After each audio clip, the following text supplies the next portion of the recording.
Hello students, I am Ahad Hussain, your chemistry teacher. Hope you are very well. So this is your ninth lecture of chemical reactions and equations. So we were covering types of chemical reactions, in which first combination reaction have been covered and second decomposition reaction. In decomposition reaction we have seen that three type of decomposition reaction occurs. So first one was simply if we heat any compound, it will get decomposed, and second one has we have seen that decomposition by electricity. If we provide electricity, compound gets decomposed. Okay, and third type of decomposition reaction is decomposition by sunlight. तो आज हम लोगों को क्या देखना है? Decomposition bye sunlight. We have just discussed those decomposition reaction which are caused by electric energy or electricity. We will now describe some decomposition reaction which are brought about by light energy. तो हम लोग ऐसी reaction देखेंगे जो कि light energy से decomposition होगा. ठीक है, तो एग्जाम्पल 8 की बात करते हैं हम लोग. When silver chloride is exposed to light. जब भी हम लोग सिल्वर क्लोराइड क्या होता है? AgCl होता है बच्चों. Ag पे +1 चार्ज होता है और क्लोरीन पे -1. ये दोनों कोलम्बिक फोर्स ऑफ अट्रैक्शन से आयनिक बॉन्ड से जुड़े होते हैं. ओके, तो AgCl जो है हम लोग अगर एक्सपोज कर दें सनलाइट में, मतलब एयर में खुला छोड़ दें जिस पे लाइट पड़े सन की, it decomposes to form silver metal and chlorine gas. क्या देता है हमको डिकम्पोज होके? सिल्वर मेटल और क्लोरीन गैस देता है. तो देखिए इस तरीके से कुछ रिएक्शन है. AgCl लिया, ये सॉलिड के फॉर्म में होता है बच्चों. इसको हमने क्या किया है? सनलाइट की प्रेजेंस में रख दिया है. ठीक है ना. और ये क्या हो रहा है? ये कौन सी रिएक्शन हो रही है? डिकम्पोजिशन हो रहा है ना. किसकी वजह से डिकम्पोजिशन हो रहा है? सनलाइट की वजह से. तो क्या मिलेगा हमको? AgCl डिकम्पोज होकर के क्या देगा? सिल्वर देगा. Ag और क्लोरीन गैस Cl2 गैस हमको मिल जाएगी. ठीक है बच्चों, एक चीज़ और याद रखिएगा, AgCl जो होता है वो क्या होता है? वाइट कलर का होता है. ठीक है बच्चों. तो अगर ऐसे क्वेश्चन बन जाए, white coloured compound when exposed to light it gives us silver and a gas. सिर्फ गैस लिख दे या लिख दे a metal and a gas, इतना भी लिख दे तो आपको रिएक्शन समझ में आ जानी चाहिए, है ना. तो कुछ भी किसी तरह से भी वो क्वेश्चन बनाएगा, जब हम लोग का कॉन्सेप्ट क्लियर रहेगा तो एग्जामिनर किसी भी तरह का क्वेश्चन सेट करेगा, हम लोग कर लेंगे. तो क्वेश्चन आंसर हम लोग को अलग से काफ़ी करने भी हैं. तो एक तरह से ये आइडिया मिल जाएगा आपको कि मतलब कुछ भी ऐसा दे दे कि अ वाइट कलर का जो है कंपाउंड है, व्हेन एक्सपोज टू लाइट या sunlight it gives us a metal and a gas, है ना. मतलब एक मेटल दे रहा है और एक गैस दे रहा. तो तुरंत समझ जाएंगे. पूछ लेगा वो कंपाउंड कौन सा है, तो आप तुरंत समझ जाएंगे कि सिल्वर AgCl होता है. ठीक है ना, सिल्वर क्लोराइड होता है. चलिए, in this reaction the white colour of silver chloride changes to greyish white due to the formation of silver metal. तो इसका कलर कैसा होता है?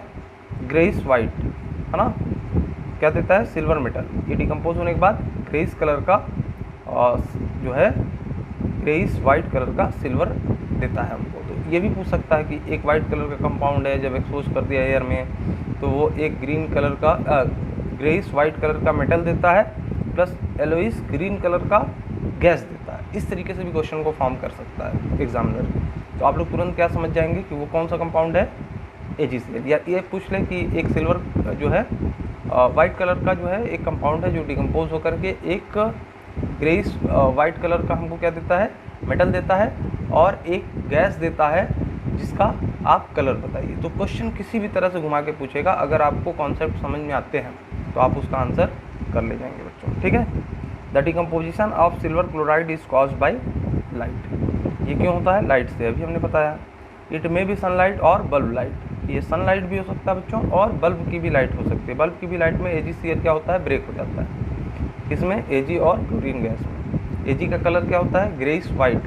और क्लोरीन का गैस कैसा होता है? Yellowish green. AgCl का कलर क्या होता है? वाइट. ठीक है ना, ये ध्यान में रखिए बच्चों। This reaction is used in black and white photography.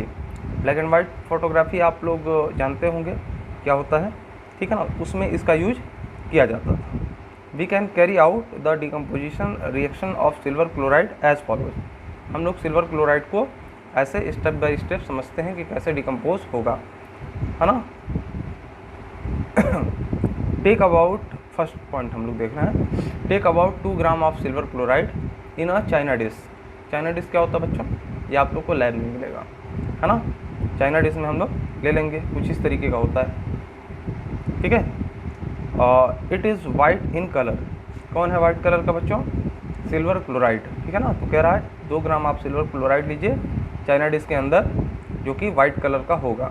Second point क्या दे रहा है, place this china dish in sunlight for some time. कुछ समय के लिए, जिसमें हम लोगों ने AgCl को लिया है, चाइना डिश को हम लोग सनलाइट में सिंपली धूप में रख देंगे, है ना। थर्ड पॉइंट क्या कह रहा है, we will find that white silver chloride turns yellowish white. जो वाइट कलर का सिल्वर क्लोराइड था वो किस में चेंज हो जा रहा है, ग्रेइश वाइट में कन्वर्ट हो जाएगा। वाइट से ग्रेइश वाइट हो गया, तो इसका मतलब क्या हो गया बच्चों कि डिकम्पोजिशन हो चुका है, ठीक है ना। The formation of silver metal, due to the formation of silver metal. क्यों ये ग्रेइश वाइट कलर आ रहा है, क्योंकि सिल्वर मेटल का फॉर्मेशन हो गया। सिल्वर मेटल किस कलर की होती है, ग्रेइश वाइट कलर की होती है, ठीक है ना। उससे पहले क्या कलर था AgCl का, वाइट कलर, ठीक है ना। White colour changes into greyish white colour, तो हम लोग क्या समझेंगे कि रिएक्शन हो गई है, ठीक है ना। इंडिकेशन इसी तरीके से रिएक्शन का लेना पड़ता है ना। अब यहाँ ये थोड़ी ना दिखेगा कि AgCl इसमें लिए थे हम और सिल्वर में बदल गया और क्लोरीन गैस मिल गई, ऐसा तो कुछ हमको यहाँ लिखा हुआ तो रहता नहीं मेटल पे। वो क्या होगा, सिंपली हम AgCl को लेंगे लैब से, उठाएंगे, चाइना डिश में रखेंगे, धूप में ले जाकर रख देंगे। इसका कलर वाइट होता है और जब हम धूप में रख देंगे तो इसका कलर ग्रेइश वाइट हो जाएगा और हम तुरंत समझ जाएंगे कि हमारा डिकम्पोजिशन हो गया, ठीक है बच्चों। चलिए, silver bromide also behaves in the same way, है ना, as silver chloride with light energy. Silver bromide भी क्या करता है, सेम बिहेवियर शो करता है जैसा कि हमारा सिल्वर क्लोराइड शो करता है। Thus, when silver bromide is exposed to light, it decomposes to form silver metal and bromine vapor. तो जब भी हम लोग सिल्वर ब्रोमाइड को हम लोग एयर में मतलब सनलाइट में एक्सपोज कर देते हैं, तो ये क्या होता है, डिकम्पोज होकर के हमको सिल्वर मेटल देता है और ब्रोमीन का वेपर देता है। देखिए बच्चों, AgBr हमने ले लिया, जब इसको सनलाइट में एक्सपोज कर देंगे तो क्या मिलेगा, सिल्वर मेटल मिलेगा और ब्रोमीन का वेपर मिलेगा, ठीक है ना। तो सिल्वर जो ब्रोमाइड होगा वो किस कलर का होता है, पेल येलो कलर का। इसका मतलब क्या हुआ बच्चों, हल्का हल्का पीला कलर का होगा, ठीक है ना। और जो सिल्वर होता है वो तो हम लोग जानते हैं किस कलर का होता है, ग्रेइश वाइट कलर का होता है। और ब्रोमीन का जो वेपर बनेगा वो रेडिश ब्राउन कलर का होता है। ये हम लोग पहले भी देख चुके हैं कि ब्रोमीन का कलर क्या होता है, reddish brown, okay. In this reaction pale yellow colour of silver bromide changes to yellowish white due to the formation of silver metal. इसमें क्या होता है, जो इस कलर का आपका AgBr है वो किस में चेंज हो जाता है, इस कलर में, है ना, जो कि क्या है, ग्रेइश वाइट में कन्वर्ट हो जाता है, जो कि एक मेटल है। ये तो होता ही है, ये तो गैस है, गैस अलग से हम जार में कलेक्ट कर लेंगे, वहाँ पे कलर अलग होगा। तो हमको क्या इंडिकेशन मिला, वाइट से क्या टर्न हो गया, ग्रेइश वाइट में, है ना। तो हमको समझ में आ गई कि डिकम्पोजिशन हो गया इस रिएक्शन का, है ना, इस कंपाउंड का डिकम्पोजिशन हो गया। AgBr को जैसे हम सनलाइट पे रखेंगे वाइट से किस में चला जाएगा, सॉरी, ये AgBr जो होता है ये वाइट नहीं होता है, AgCl वाइट होता है बच्चों, ठीक है ना। AgBr क्या होगा, पेल येलो कलर होगा, हल्का पीला कलर होगा, वो किस में चला जाएगा, ग्रेइश वाइट कलर में, जो कि सिल्वर मेटल का कलर होता है, इसमें कन्वर्ट हो जाएगा, ठीक है बच्चों। The decomposition of silver bromide is caused by light. इसका भी लाइट की वजह से ही डिकम्पोजिशन होता है। द लाइट में भी सनलाइट और बल्ब लाइट, सेम रीज़न है वही बच्चों। This reaction of decomposition of silver, this reaction of decomposition of silver bromide is also used in black and white photography। इसका भी हम लोग यूज़ कहाँ करते हैं, ब्लैक एंड वाइट फोटोग्राफी में करते हैं, ओके। चलिए, uses of decomposition reaction, the decomposition reaction carried out by electricity are used to extract several metals from naturally occurring compounds like chlorides or oxides। तो जो हमारा डिकम्पोजिशन रिएक्शन होता है जिसको हम इलेक्ट्रिसिटी से करते हैं, ऐसे कंपाउंड जिसका हम लोग इलेक्ट्रिसिटी से डिकम्पोजिशन रिएक्शन करते हैं, वो किस लिए करते हैं बच्चों? ताकि हम लोग बहुत सारे मेटल को क्या कर सकें, एक्सट्रैक्ट कर सकें, है ना। आगे हम लोग पढ़ेंगे जब हम लोग 12th में जाएंगे या इसी चैप्टर में किसी में मेटल और नॉन मेटल जब पढ़ेंगे तो थोड़ा बहुत इसके बारे में हम लोग को समझ में आ जाएगा कि मेटलर्जी क्या होती है, एक्सट्रैक्शन ऑफ मेटल क्या होता है ना। तो मेटल को हम लोग एक्सट्रैक्ट करते हैं, कहाँ से एक्सट्रैक्ट करते हैं मेटल को?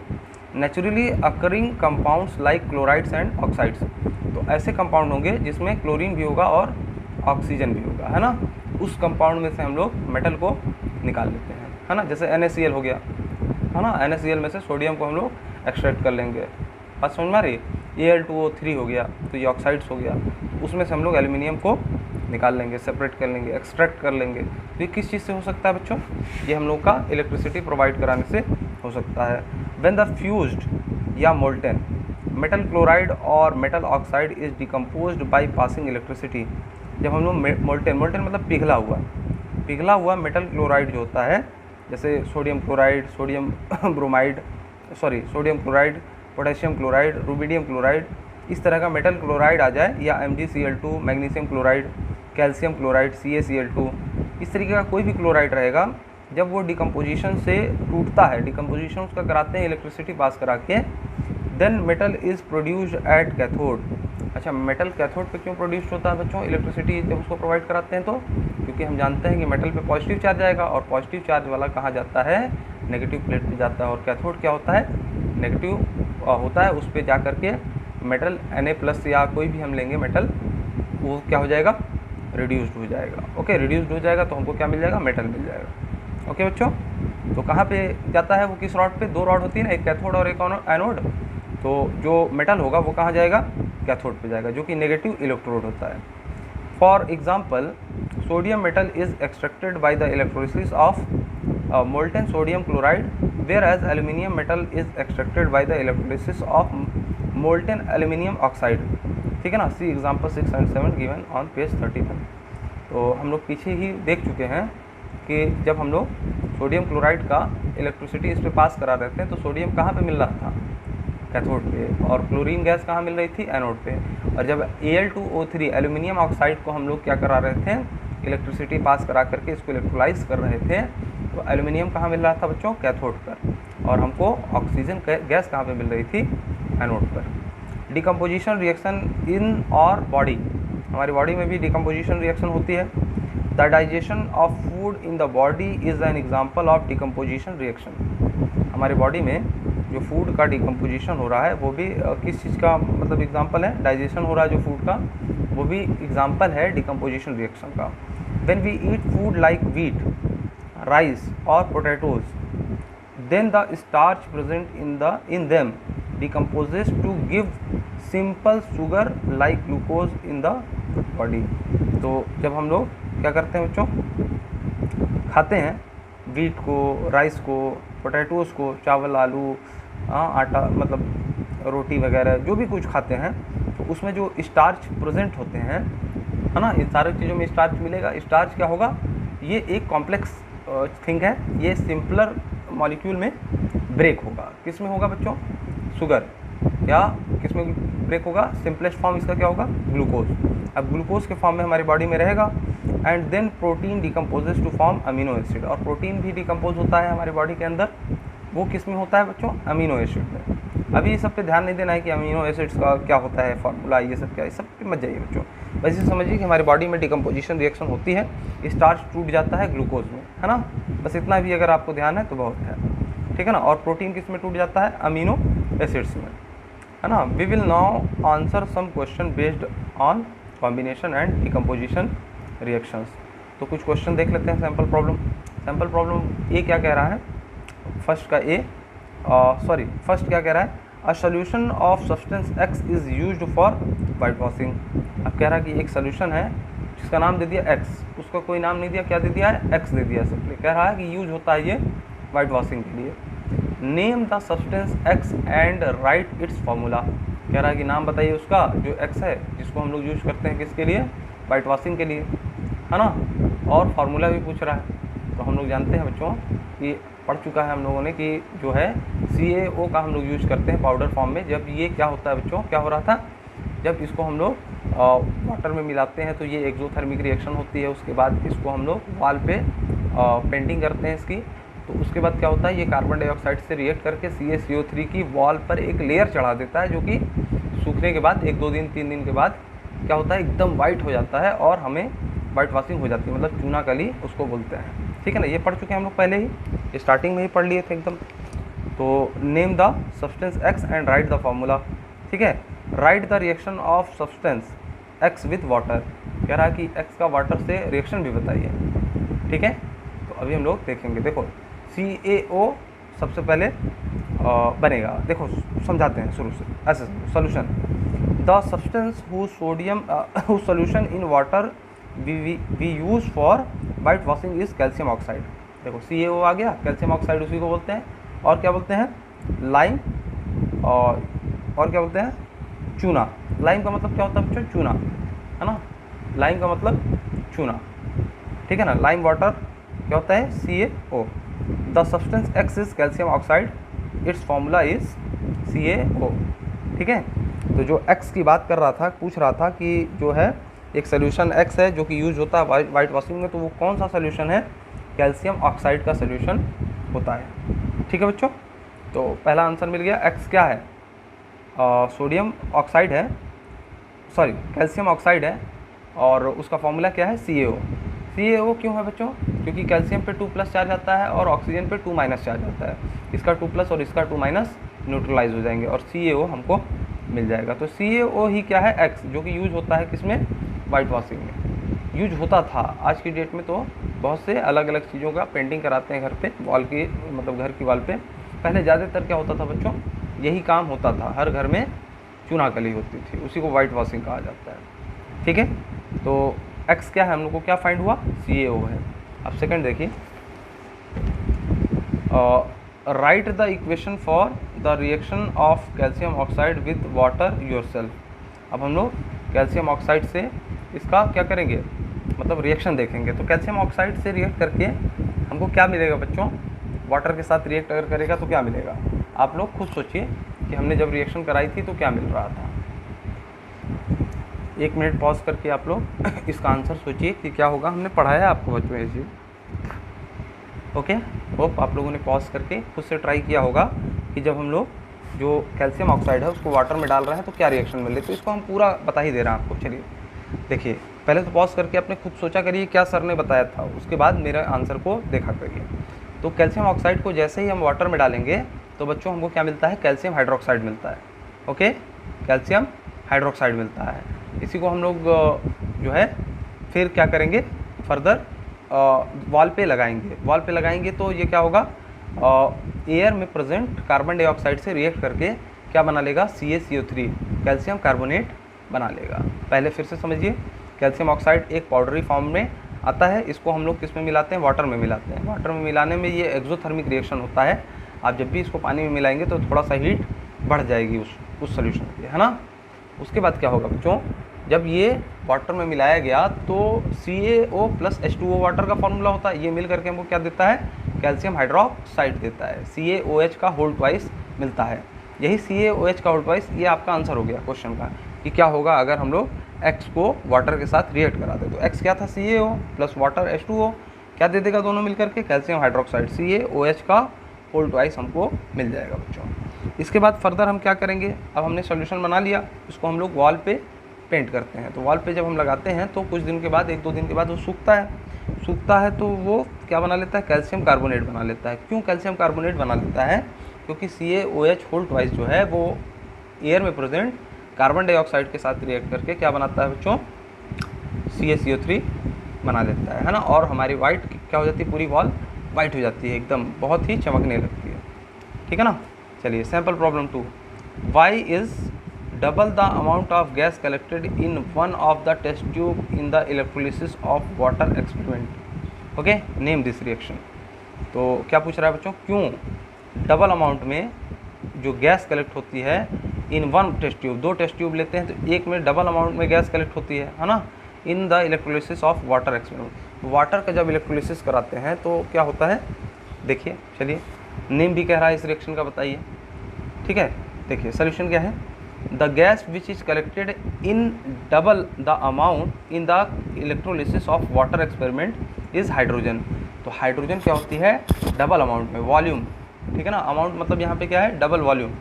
अगर कोई 1 लीटर मिल रही होगी तो हाइड्रोजन 2 लीटर मिल रहा होगा। अब दूसरी गैस मतलब दूसरा क्या मिलेगा हमको, this is because water H2O contains 2 part of hydrogen element as compare to 1 part of oxygen element. तो एक साइड क्या मिलता है हमको, हाइड्रोजन गैस मिलती है, दूसरे साइड क्या मिलता है, ऑक्सीजन गैस मिलती है। और हमने बताया था टेस्ट ट्यूब जब इलेक्ट्रोलिसिस कराते हैं तो कैसे पता करें कौन हाइड्रोजन गैस है और कौन ऑक्सीजन गैस है। तो जो बहुत ही डजलिंग मतलब बहुत ही ज़्यादा चमकीले फ्लेम के साथ जलेगी वो गैस तो क्या हो जाएगी, ऑक्सीजन हो जाएगी। जब कैंडल के पास ले जाएंगे ना इसके माउथ को, टेस्ट ट्यूब के जिसमें हमने गैस कलेक्ट की है, तो एक तो बहुत तेज़ी से जलेगी वो ऑक्सीजन हो जाएगी, और एक पॉपिंग साउंड देते हुए जलेगी वो कौन सी हो जाएगी, हाइड्रोजन गैस हो जाएगी। बात समझ में आ रहा है। तो इलेक्ट्रोलिसिस ऑफ वाटर में क्या प्रोडक्ट मिलता है हमको, हाइड्रोजन गैस और ऑक्सीजन गैस। तो हाइड्रोजन गैस कहाँ पे मिलती है बच्चों, कैथोड पे, और ऑक्सीजन गैस कहाँ पे मिलती है, एनोड पे। उसके बाद का हमारा प्रोसेस है कि हम टेस्ट ट्यूब लगा करके उसको क्या करें, कलेक्ट कर लें गैस को। Note, before we discuss the displacement reaction it is very essential to know the reactivity series of metals. इससे पहले कि हम लोग डिस्प्लेसमेंट रिएक्शन की बात करें, हम लोगों को क्या देखना पड़ेगा, एक्टिविटी सीरीज ऑफ मेटल्स, ठीक है ना, कौन कितना एक्टिव है, कौन कितना रिएक्टिव है, ये सब चीज़ें इसी से पता चलेगी। Because only if we know the positions of various metals in the reactivity series that we can make out why displacement reaction takes place. तो हम लोग जब एक्टिविटी सीरीज देख लेंगे तो क्या हमको समझ में आ जाएगा क्यों कोई मेटल दूसरे मेटल को डिस्प्लेस कर देता है, मतलब हटा करके कंपाउंड में खुद लग जाता है ना। Weather a particular displacement reaction will occur और नॉट, कोई रिएक्शन होगी डिस्प्लेसमेंट या नहीं होगी, ये हमको कहाँ से पता चलेगा, एक्टिविटी सीरीज से। Please note that the reactivity series of metals is also known as activity series of metals. तो जो रिएक्टिविटी सीरीज़ है उसी को हम क्या कहते हैं, एक्टिविटी सीरीज ऑफ मेटल्स भी कहते हैं। तो reactivity series of metals is given on page number 119। तो हम लोग 119 पे चलते हैं और सबसे पहले हम लोग क्या देख लेते हैं, एक्टिविटी सीरीज़ क्या होती है बच्चों। ये देखिए, ये हमारे पास एक्टिविटी सीरीज़ है। तो सबसे ऊपर कौन आ रहा है, पोटेशियम, फिर sodium, calcium, magnesium, aluminium, zinc, iron, tin, lead, hydrogen, copper, mercury, है ना, सिल्वर, गोल्ड। इस तरीके से हमारी एक्टिविटी सीरीज़ है। मतलब ऊपर वाले मेटल जो होंगे वो नीचे वाले मेटल को क्या करेंगे, डिस्प्लेस कर देंगे। सिंपली ऐसे समझिए बच्चों कि जैसे मान लीजिए देखिए जिंक कहीं ऊपर आ रहा होगा, ये देखिए जिंक ऊपर है और जो कॉपर है वो नीचे है।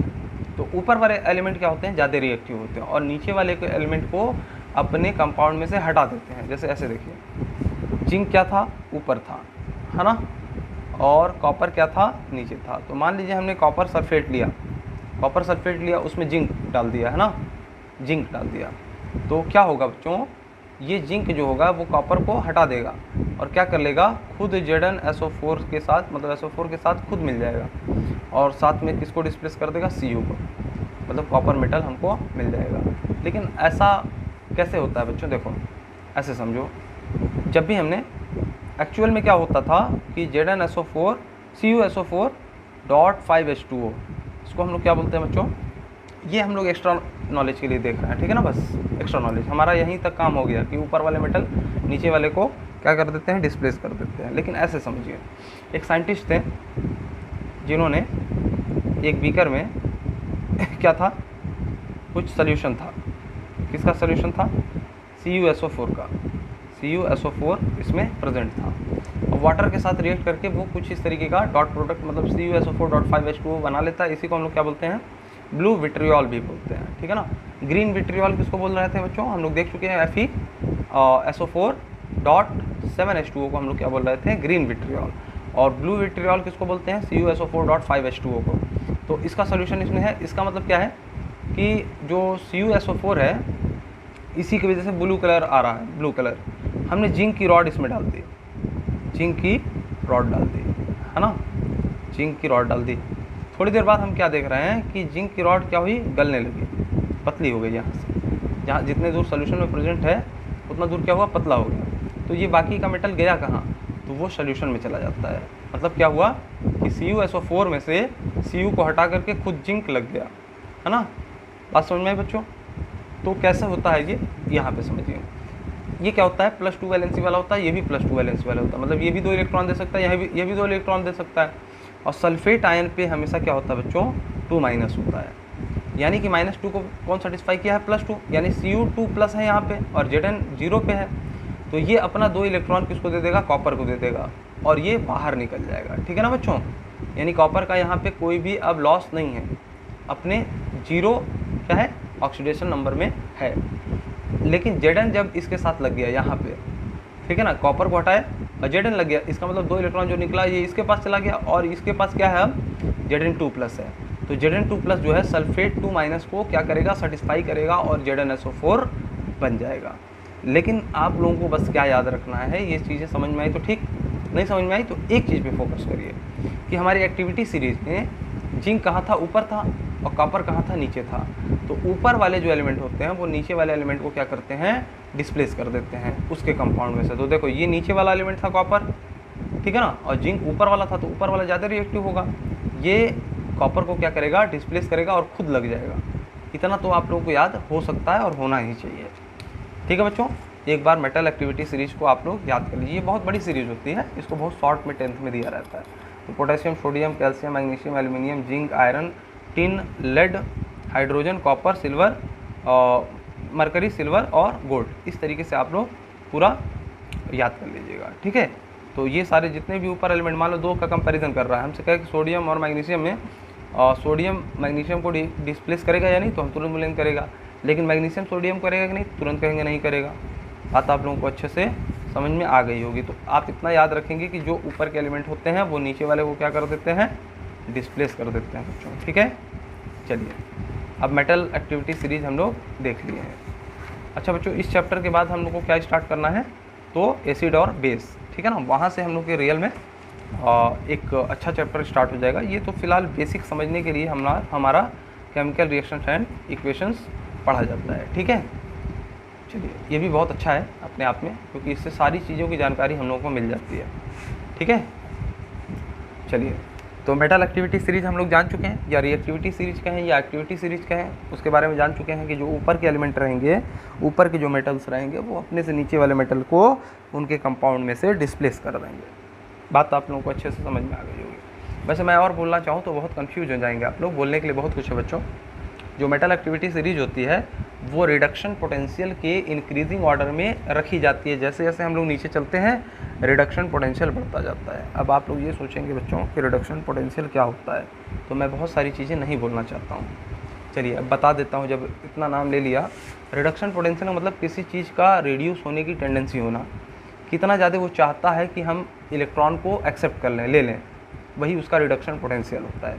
तो जैसे जैसे हम नीचे बढ़ते हैं ना बच्चों, तो रिडक्शन पोटेंशियल बढ़ता है, मतलब इलेक्ट्रॉन को लेने की टेंडेंसी बढ़ती है। यानी कि कॉपर में इलेक्ट्रॉन को लेने की टेंडेंसी जिंक से ज़्यादा है, इसीलिए तो वो इलेक्ट्रॉन लेकर के जिंक से निकल लिया।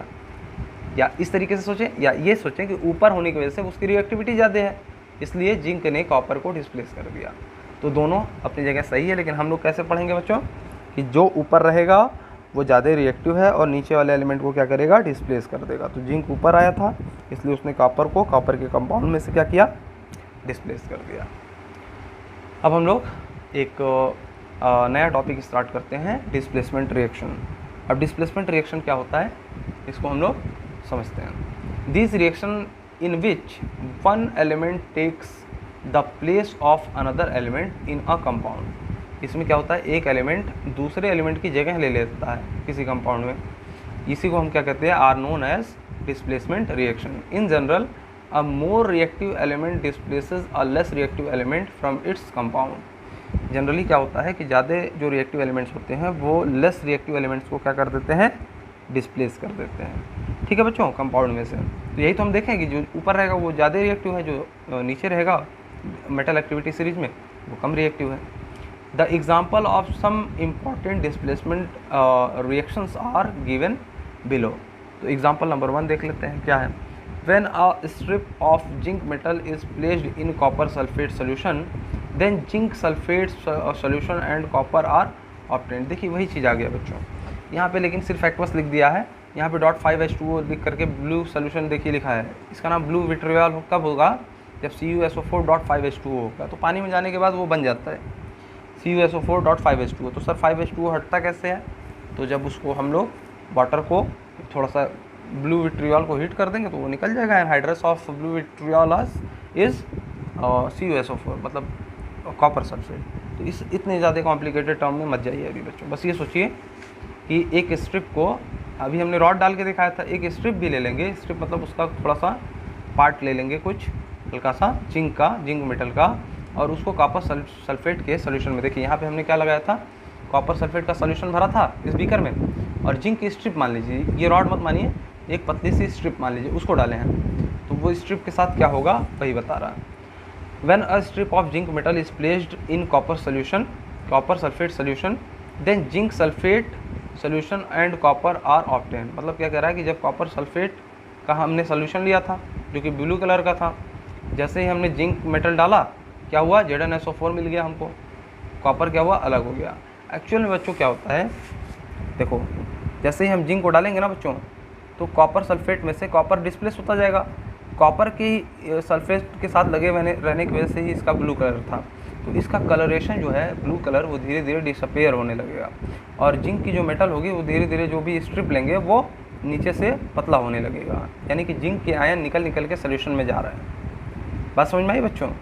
और जिंक सल्फेट बना रहे हैं, कॉपर सल्फेट में से कॉपर को अलग कर दे रहे हैं। तो जिंक डालने से क्या हो गया, कॉपर सल्फेट में से कॉपर निकल गया और जिंक खुद उसकी जगह ले लिया। इसी को तो क्या बोलते हैं बच्चों, डिस्प्लेसमेंट रिएक्शन बोलते हैं। In this reaction zinc displaces copper from copper sulphate compound so that copper is set free और लिबरेटेड। तो जिंक ने क्या किया, कॉपर को लिबरेट कर दिया। The blue colour of copper sulphate solution faded due to the formation of zinc sulphate. तो जो ब्लू कलर था कॉपर सल्फेट का वो धीरे धीरे क्या होने लगा, फेड होने लगा, है ना। क्यों फेड होने लगा, क्योंकि जिंक सल्फेट बनने लगा। कॉपर सल्फेट की वजह से ब्लू था, अब जिंक सल्फेट बन रहा है इसलिए वो ब्लू कलरेशन गायब होता जा रहा है ना, जो कि कलरलेस होता है। जिंक सल्फेट क्या होता है, कलरलेस होता है बच्चों। जिंक सल्फेट का सोल्यूशन लेंगे, वाटर में डालेंगे तो उसका कलर नहीं मिलेगा।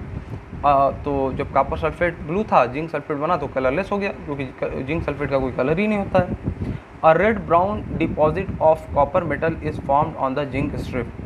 तो जिंक का जो हमने स्ट्रिप डाला था सोल्यूशन में, उसमें क्या हुआ, रेडिश ब्राउन कलर का डिपॉजिट ऑफ कॉपर मेटल हो गया। मतलब कॉपर मेटल किस पे चला गया, जो जिंक की हमने स्ट्रिप ली थी उस पर जा करके डिपॉजिट हो गया, इकट्ठा हो गया। तो अगर पूछ ले कि जिंक की रॉड पे जो रेडिश ब्राउन कलर आया वो क्यों आया, तो हम लोग तुरंत बताएंगे कॉपर मेटल के क्या हो गया, कॉपर मेटल का उस पर डिपॉजिट हो गया। ठीक है बच्चों, ओके।